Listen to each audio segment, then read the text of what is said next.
Okay, I was living in Malta, and I had this beautiful house in a small town called Melilla that was lent to me.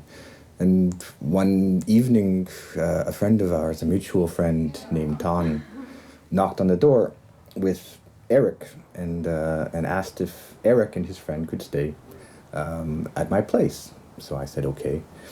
And about half an hour later, Eric and Martine showed up.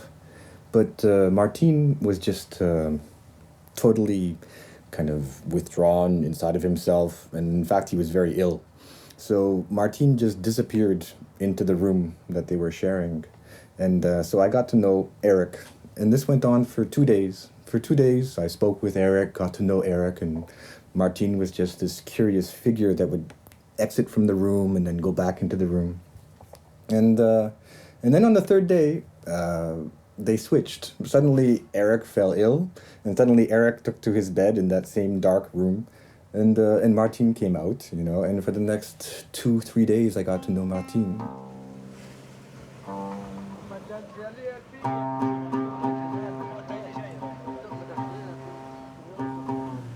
Then finally, after 2 days or 3 days, Eric came out from this room.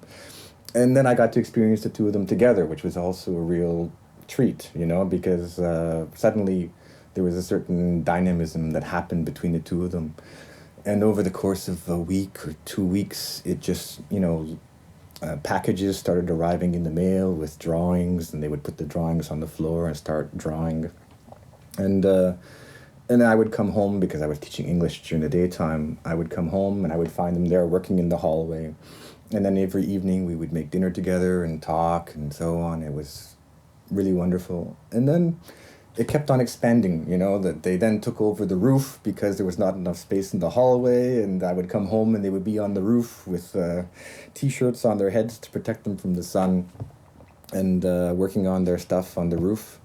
And eventually they practically took over the whole house, except for the room where I lived.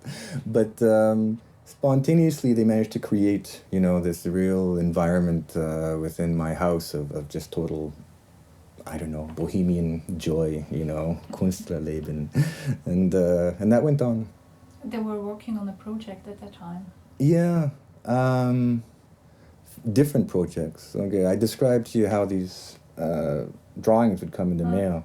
So it was this continual overdrawing with, and what's interesting is there's all these people that form part of the creative circle, like Andrea, who they would just mention that there's Andrea in Switzerland, and then I would see that the drawing would come back with Andrea's drawing or writing on top, and a specific expression in Schweizerdeutsch wie mach das nicht, and that became part of our common expression within the house, you know, mach das nicht, yeah, mach das nicht. And even the Maltese were saying that to each other after a couple of weeks.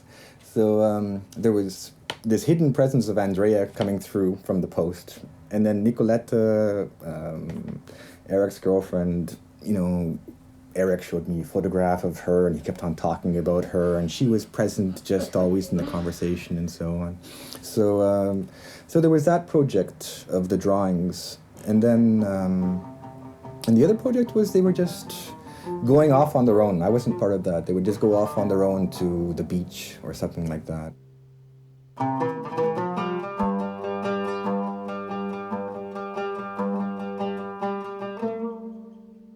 Do you think they were affected by being or staying on an island?